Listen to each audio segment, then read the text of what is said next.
Hello everybody, welcome back for another Destination Reader lesson. Here we go again, The Hodgeheg by Dick King-Smith. Just like the previous lessons, there will be keywords in red, and these are the important words that will help you with your learning. The questions for you to answer will be in blue, and I will also give you some time to do some writing. Double check before we begin that you have a copy of the story, a strategy prompt sheet and a pencil or a pen with a piece of paper or your home learning book to do your writing in. Go and gather all of those things and then come back and press play when you're ready to start the lesson. Press pause now. The Hodgeheg by Dick King-Smith. We are carrying on today with our inference skill. And remember, inference means to read between the lines, to look for clues. Our vocabulary today, the first word, it's a funny word, is the word bonanza. Your turn. My turn, bonanza. Well done. Now, a bonanza is a large amount of something good. So if I gave you a big bag of sweets, or even a bigger bag of, like a big jar of sweets, I might say, you've got a bonanza of sweets. A large amount of something good. Our second word is the word fret. My turn, fret. Your turn. My turn, fret. Your turn. And fret means to be nervous or worried. So somebody in our story today is nervous or worried. They are fretting. And the third word is the word awkwardly. My turn, awkwardly. Your turn. My turn, awkwardly. Your turn. And awkwardly means to move or be a bit worried or embarrassed, to move in a sort of worried or embarrassed way. You might move a bit awkwardly. Now, just like the other couple of days, we are going to be looking at 1 mark and 2 mark answers. Let's recap how to answer these questions. Remember, a 1 mark question needs a short, snappy answer. Your turn. My turn. 1 mark questions need a short, snappy answer. Your turn. Brilliant. And before I move to the next slide, what do 2 mark questions need? Can you remember? A 2 mark question needs... Well done. A 2 mark question needs a PE answer. We make our point, our idea, and we back it up with some evidence. Okay, let's get reading. We are on page 46, which is the start of chapter 6. I'm going to read and you can follow along. Find page 46 and then press play. Press pause now.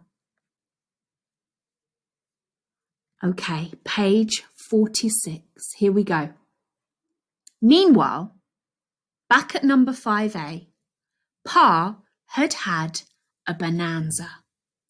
Sneaking next door and finding a full saucer, that's the little plate in the picture, a full saucer of dog food, and no sign of his neighbour. He had scoffed the lot.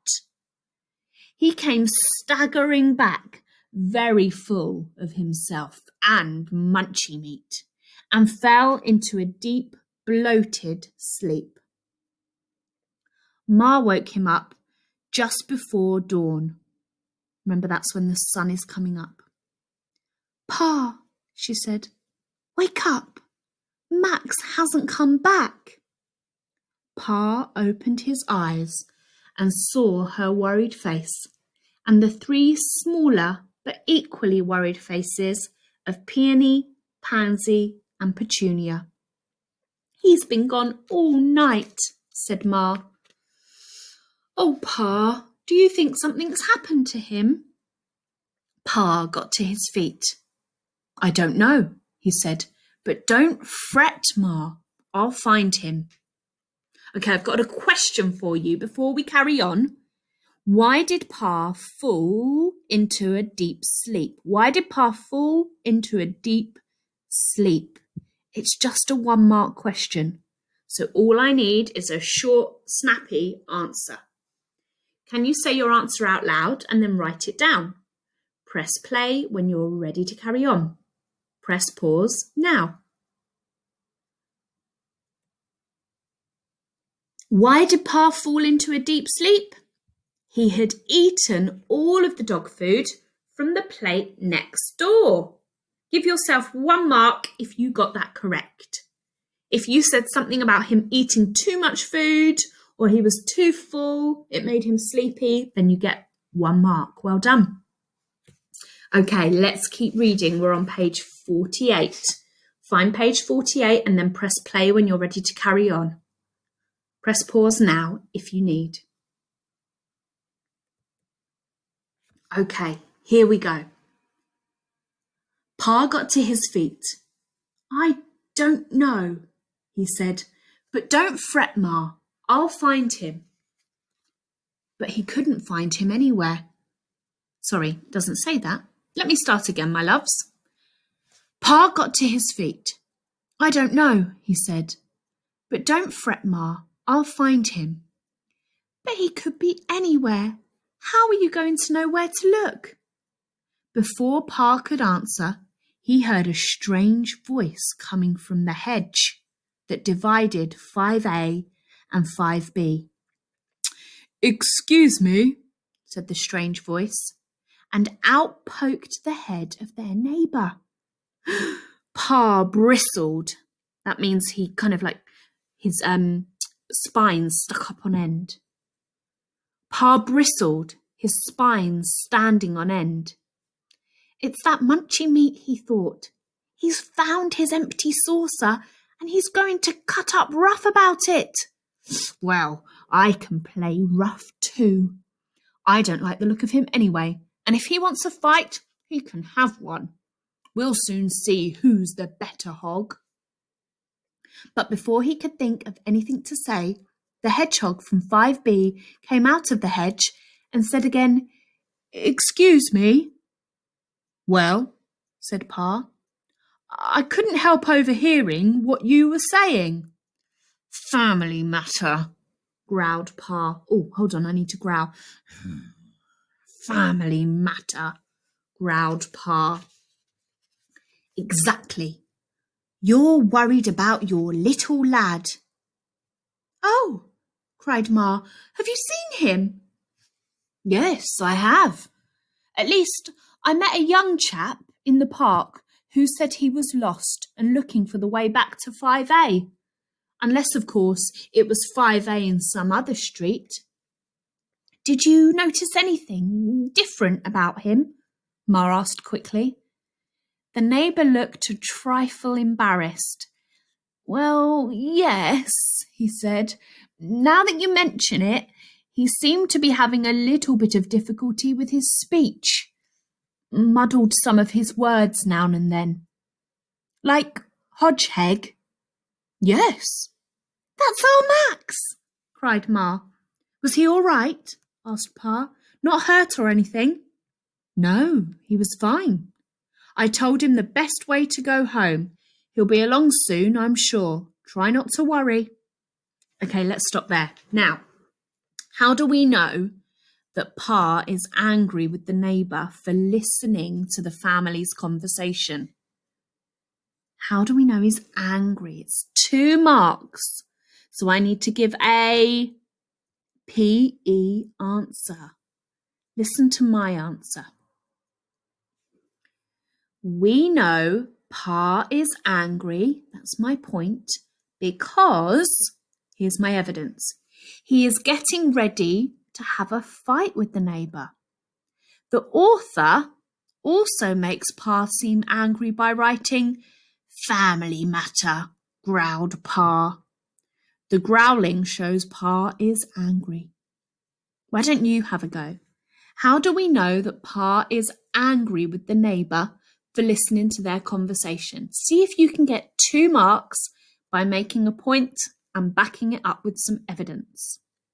Say your answer out loud first, then write it down on a piece of paper or in your home learning book. Press play when you're ready to carry on. Press pause now. Okay, everyone, good job. We are on page 51, a few lines down. Pa cleared his throat awkwardly. That's the first sentence. So take a moment to find Pa cleared his throat awkwardly on page 51, and then press play when you're ready to carry on reading. Press pause now. Pa cleared his throat awkwardly.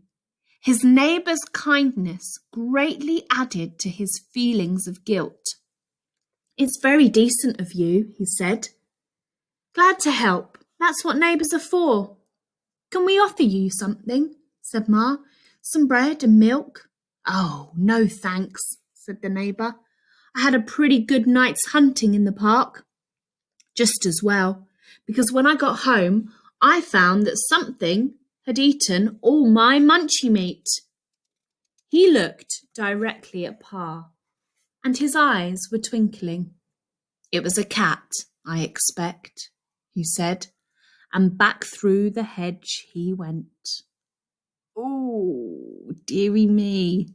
Look, I've got the quote from the book on my slide. He looked directly at Pa, and his eyes were twinkling. It was a cat, I expect, he said. Now, this is quite a tricky one, so just try your best. My question is, what can we understand by the phrase, his eyes were twinkling? Why do you think his eyes were twinkling? It's worth 2 marks. So tell me what you think and try to back up your answer with some evidence. Say your answer out loud, then write it down. Then press play when you're ready to carry on. Press pause now. Okay, here's my answer.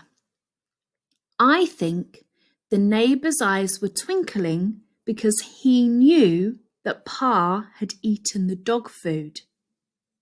His twinkling eyes may show that he is kind and doesn't mind. That's what I thought. I can't wait to read what you thought when you bring your answers back into school in a few weeks' time. That's all for today, but tomorrow we will carry on reading the Hodgeheg and we will carry on making inferences. If you want to, today on your piece of paper or in your home learning book, you can make a prediction about what you think will happen next in our story. And I look forward to carry on reading with you tomorrow. Well done, everyone. Have a super day. You're doing brilliantly. Take care.